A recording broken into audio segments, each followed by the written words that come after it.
sehat semuanya. Baiklah, untuk kesempatan kali ini Ustazah akan berbagi tips gitu ya.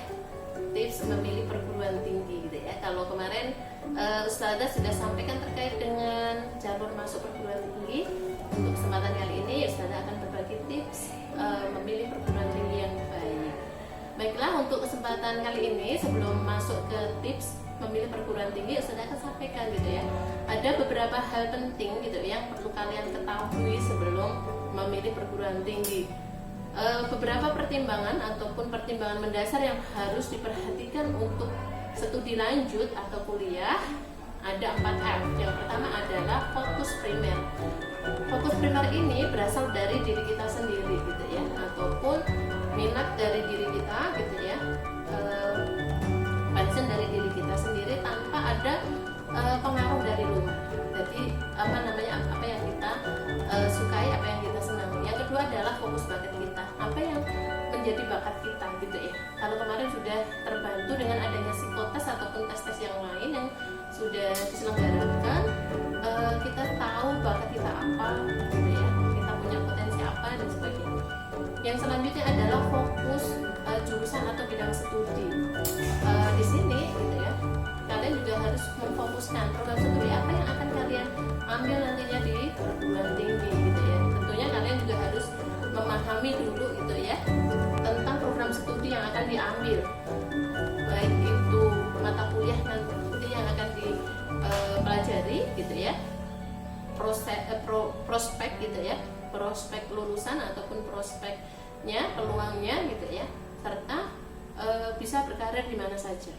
Dan selanjutnya adalah fokus kemampuan.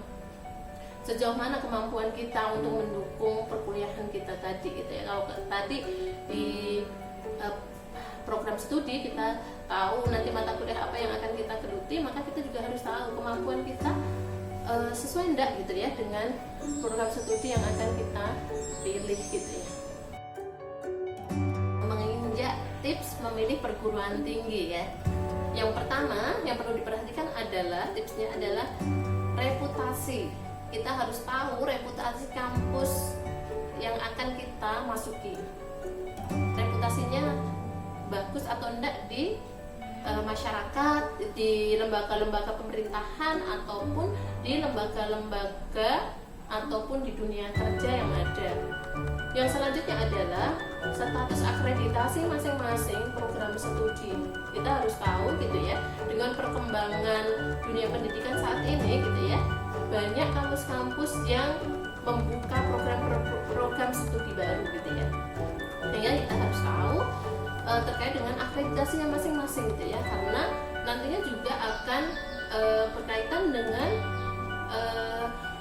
ketika kita akan studi lanjut ke jenjang selanjutnya, biar ketika kita akreditasinya sudah bagus gitu ya, kita pun juga lancar nantinya ketika akan studi lanjut ke jenjang selanjutnya. Yang selanjutnya adalah fasilitas pendidikan. Ini sangat penting sekali gitu ya. Fasilitas pendidikannya sangat mendukung untuk perkuliahan kita gitu ya. Apalagi fasilitas praktikum gitu ya, atau laporan gitu ya, yang kita butuhkan gitu ya. Dan yang selanjutnya adalah prospek lulusan. Kita juga perlu melihat gitu ya prospek lulusan dari universitas tersebut gitu ya, terkait dengan keterserapan di dunia kerja ataupun di lembaga-lembaga pemerintahan gitu ya, ataupun lembaga-lembaga swasta.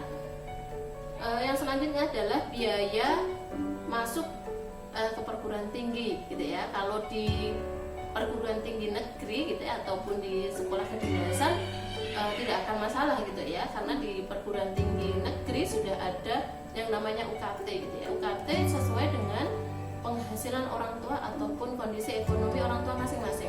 Yang menjadi perhatian adalah ketika kita akan masuk di perguruan tinggi swasta, perlu kita ketahui berapa biaya masuknya, biasa berapa uang pengembangan, berapa SKS dan sebagainya. Nah, yang selanjutnya adalah fasilitas kegiatan mahasiswanya, yang mau tidak mau gitu ya, sebagai mahasiswa selain kita kuliah di bangku kuliah atau di kelas perkuliahan, kita juga membutuhkan kegiatan-kegiatan mahasiswa untuk mengembangkan soft skill kita gitu ya, pengalaman-pengalaman organisasi kita yang itu menjadi bekal kita nanti ketika kita sudah lulus gitu ya, ketika kita akan memasuki dunia kerja, kita sudah tidak sambung lagi gitu ya.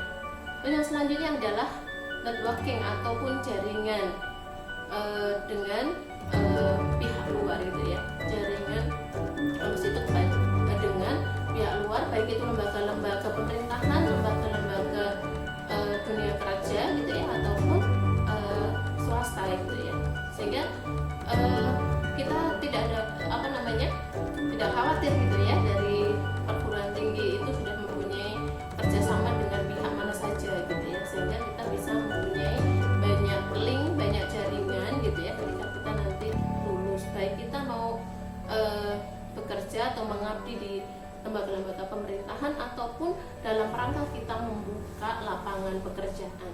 Itu beberapa tips masuk perguruan tinggi yang bisa Ustazah sampaikan, semoga menjadi wawasan, gambaran buat kalian semua untuk menentukan ataupun memplanning gitu ya studi lanjut kalian di kampus yang kalian idam-idamkan. Terima kasih atas kesempatannya. Kalau ada hal-hal yang kurang dipahami ataupun belum jelas, bisa kontak Ustazah ataupun tim BK yang lain. Terima kasih atas waktunya. Salam bahagia semuanya. Assalamualaikum warahmatullahi wabarakatuh.